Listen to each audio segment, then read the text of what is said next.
जय माता दी। स्वागत है आप सभी का आपके अपने प्रिय YouTube चैनल स्वास्तिक परिवार में। आज का ये पावन दिन समर्पित है भगवान शिव को, सोमवार का दिन जो भक्ति, श्रद्धा और आस्था का प्रतीक माना जाता है। आज हम आपके लिए लेकर आए हैं सोमवार व्रत कथा, जिसे सुनने मात्र से जीवन के सभी कष्ट दूर होते हैं और भगवान भोलेनाथ की असीम कृपा प्राप्त होती है। मान्यता है कि जो भक्त सच्चे मन से इस कथा को सुनता या पढ़ता है, उसकी हर मनोकामना पूर्ण होती है, विशेषकर विवाह, सुख, समृद्धि और शांति की प्राप्ति होती है। आइए श्रद्धा और विश्वास के साथ इस पावन कथा का श्रवण करें और भगवान शिव से अपने जीवन में सुख, शांति और समृद्धि की कामना करें।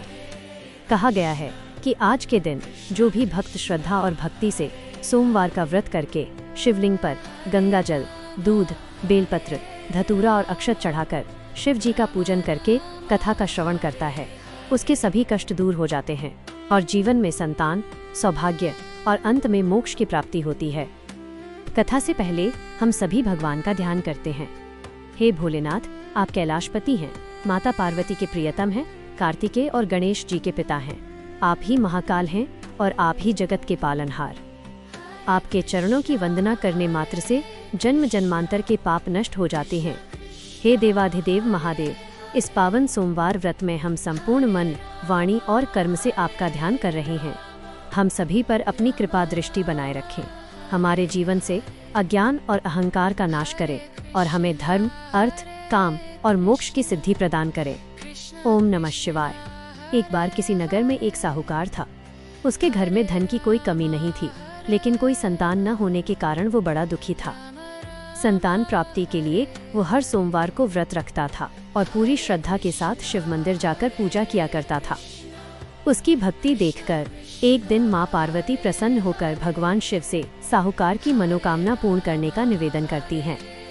पार्वती जी के आग्रह पर भगवान शिव ने कहा कि हे देवी, इस संसार में हर प्राणी को उसके कर्मों का फल मिलता है, लेकिन माता पार्वती की इच्छा देख भगवान शिव ने साहूकार को पुत्र प्राप्ति का वरदान दिया।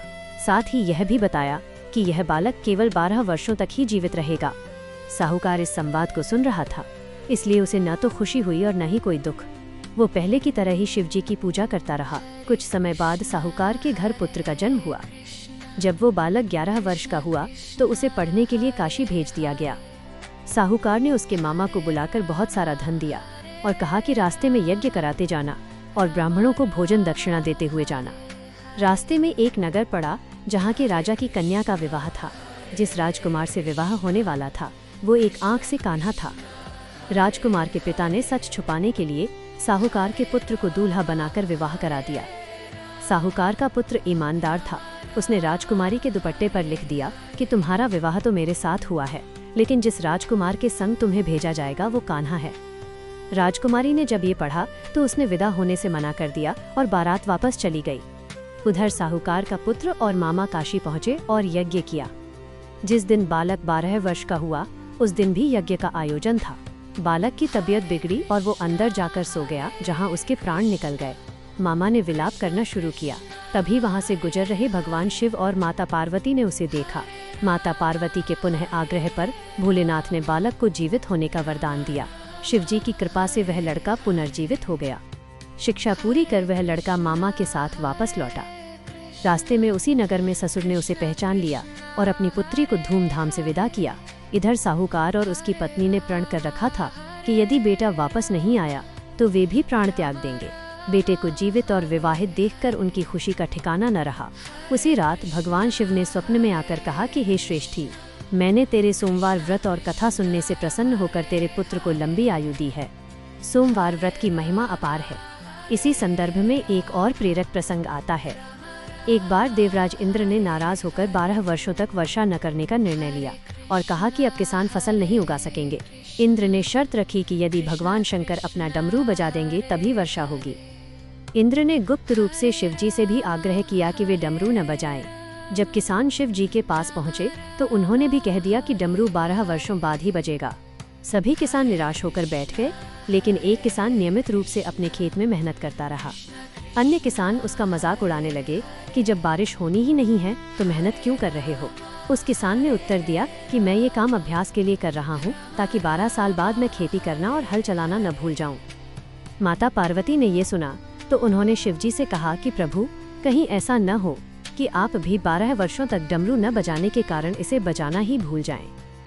चिंतित होकर शिवजी ने ये देखने के लिए कि डमरू बज रहा है या नहीं, उसे उठाया और बजाने का प्रयास किया। तभी डमरू बज उठा और जोरदार बारिश शुरू हो गई। जिस किसान ने मेहनत जारी रखी थी उसके खेत लहलहा उठे और बाकी किसान हाथ मलते रह गए। ये कहानी हमें सिखाती है कि चाहे परिस्थितियां कैसी भी हों, हमें अपना कर्म और सकारात्मक सोच नहीं छोड़नी चाहिए। मेहनत का फल एक दिन अवश्य मिलता है। तो भक्तों, यह थी पावन सोमवार व्रत कथा। आशा है कि आपने इसे श्रद्धा के साथ सुना होगा। भगवान भोलेनाथ की कृपा आप सभी पर बनी रहे। अगर आपको ये कथा पसंद आई हो तो वीडियो को लाइक, शेयर और चैनल स्वास्तिक परिवार को सब्सक्राइब जरूर करें। कमेंट में हर हर महादेव लिखकर अपनी हाजिरी लगाएं। हर हर महादेव, जय भोलेनाथ।